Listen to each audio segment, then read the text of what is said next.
This is Europe, one of the richest continents in the world besides North America.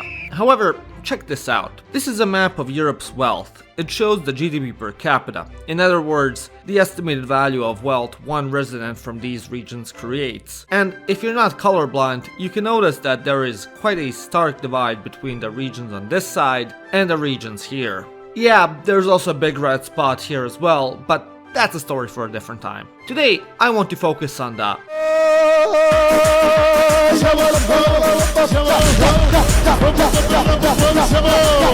Unless you've been living under a rock, it will come as no surprise to you that the Balkans, excluding Eastern Europe, are one of the poorest regions on the continent. Although they are still doing better than the vast majority of countries in Africa, South and Southeast Asia, the region is still below the standard of many Asian, Middle Eastern and South American nations. But why is that?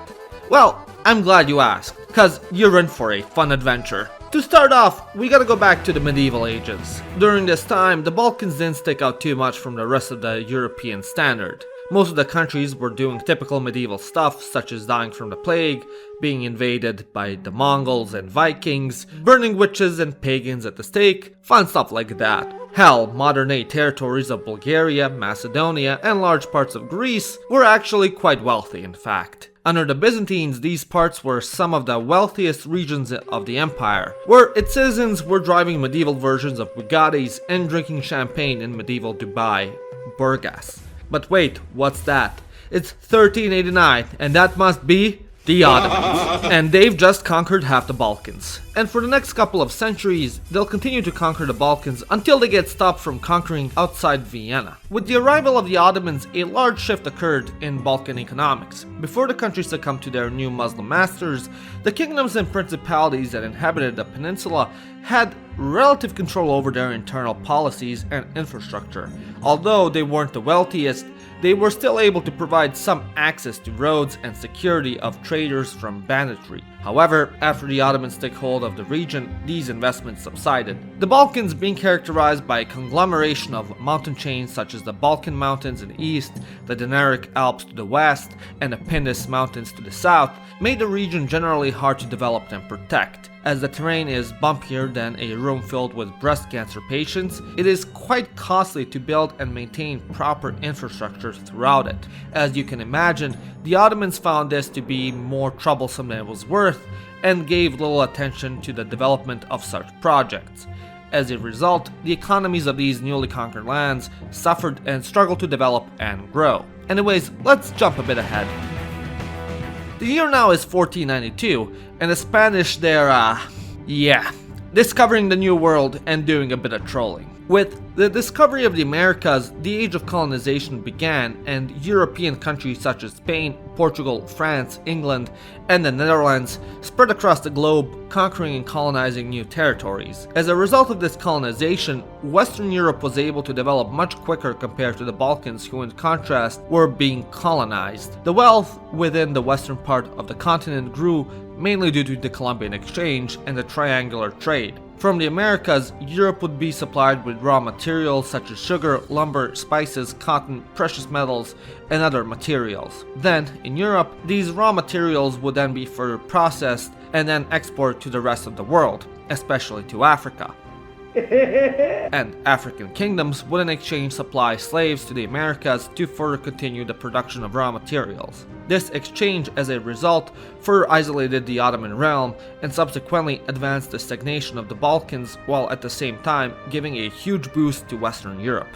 By the mid-18th century, things again took a turn for the worse for the Balkan economy. With the influx of raw materials from its colonies, Britain sought to develop more efficient ways of manufacturing products and harvesting resources as a way to deepen its pockets. Thus, with the whistle of the steam engines and from the flames of coal, the Industrial Revolution was born. For the next century or so, new technology was spread across the world, which allowed for better ways of goods production and subsequently for countries to gain more wealth. While the West was embracing this revolution with open arms, the Ottomans weren't doing the same. By the late 16th century, the Ottoman state entered decline, and as the years went by, the empire had more and more internal issues to deal with. Thus, industrial development had to be put on hold due to internal unrest. It also didn't help that the vast majority of coal deposits were outside of its realm, and the Balkans had very few compared to the amount of coal found in Western Europe. Not that much has changed when you look at the state of Twitter today.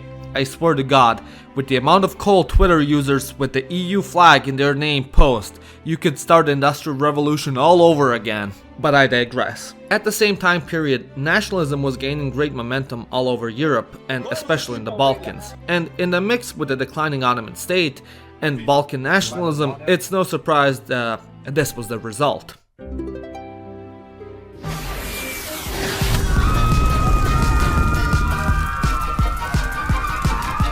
Throughout the 19th century, the Balkans became characterized by a series of rebellions and revolts against the Ottomans. Practically every other year, someone had enough of Ottoman bullshit and decided to rise up in arms and attempt to secede from the empire. As a result, security further fell in the region, making traders, manufacturers, and farmers more prone to attacks of bandits and wannabe warlords. Thus, a lot of the population from stable plains, perfect for manufacturing industrial goods, resettled deeper into the mountains for protection and resorted to sustenance farming and raising cattle. While most of the world was abandoning agriculture and starting to embrace manufacturing, the Balkans were doing the exact opposite.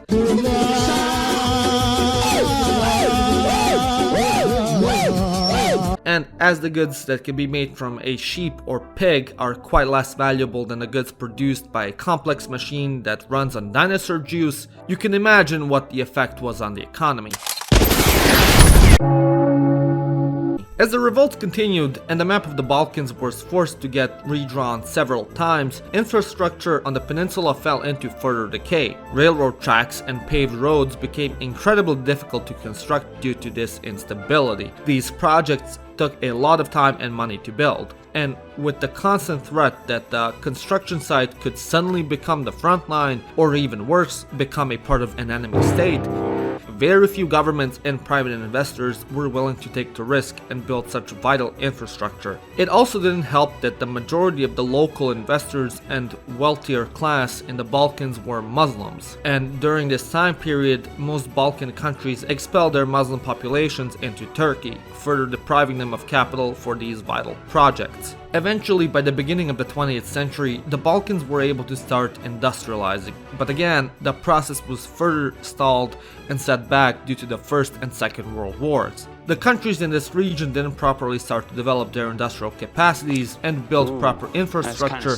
until the beginning of the 1950s. Meanwhile, the West was centuries ahead in that process, which by default made the region much poorer in comparison. By the beginning of the Cold War, all of the Balkans except for Greece fell under the communist sphere of influence. I'm retarded?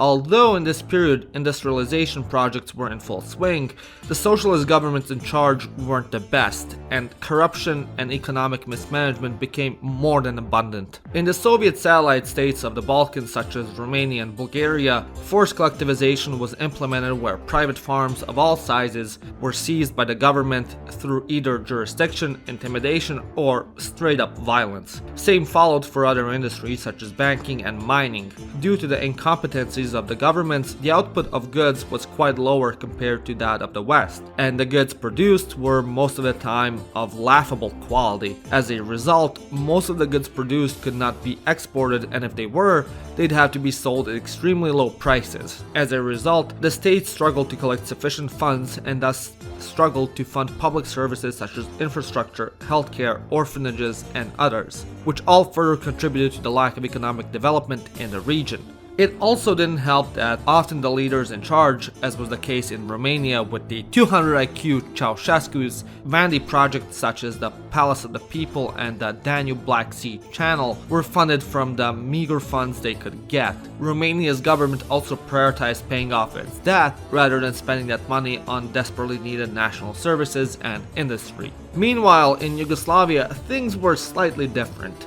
Now, unlike those posers in the USSR who like listening to Taylor Swift, One Direction, and implementing a full-planned market economy, Yugoslavia liked My Chemical Romance, Fall Out Boy, Panic at the Disco, and a mixture of a planned and socialist market economy. As a result, the country fared better than other socialist countries, as it took a more liberal approach to the whole communist thing, and only partially collectivized and nationalized. Hell, even private businesses were allowed to exist as long long as you didn't exceed more than 4 employees. The country also traded with both the East and West, rather than have a stick up its ass over whose side was someone on in the 1960s version of the culture war. However, that did not stop it from economic mismanagement either. Unemployment throughout the country was rampant, especially in the South. To keep the economy afloat with decent wages and benefits, the government continuously took out loans from the IMF, and it continued to do so as they thought capitalism would collapse at any day now, and it was basically free money. Alongside this, a lot of the country's population left and sought work abroad. In the 70s, over 20% of the Yugoslav economy was made up of remittances sent from abroad. Worker strikes were also rampant, especially when the government attempted to combat inflation and their spending by trying to subdue wages. All of this culminated in the Yugoslav economy entering overdrive, joining the club of countries who had a billion-dollar banknote, and collapsing into a civil war which would tear apart families and people so badly they introduced a new word for it in the English language: Balkanization. Although communism ravaged these countries quite hard, the fall of it was no less pretty either. In the 90s, practically all of the post-socialist Balkan countries were in a state of anarchism. Privatization of state industries left a huge power vacuum that was filled in by corrupt oligarchs, many of whom were previously high-ranking party members, and monopolies and oligopolies. This further influenced economic development, as the rule of law was quite negligible and corruption played a vital role in any business endeavor, which all in all harmed the average citizen the most, as it limited their potential for obtaining wealth. Yet, as the years passed, the Balkans were able to stabilize more and more. Economic liberalization was better implemented, as well as laws to regulate it. Many countries on the peninsula even adopted legislation to fight corruption. Romania, Bulgaria, Croatia, and Slovenia even joined the EU and have been making great strides in improving their situation. Although the situation within the Balkans still isn't ideal. It will still take many years to undo the effects of communism, war, and Ottoman imperialism. Nevertheless, the situation is much better than it was half a century ago, and certainly better than half a millennia ago. And hopefully it will still be able to just keep getting better and better, unless the Balkans don't blow themselves up again. Anyways, I hope you enjoyed this video. As always, let me know what you think in the comment section down below. If you enjoyed this video, click the subscribe button, and if you really enjoyed it, become a member like these wonderful people. If you want to support me in a different way, go and check out my merch at theironicshop.com and buy yourself one of my shirts or my board game. My name is Janusz, and you watched Living Ironically in Europe. Hey, why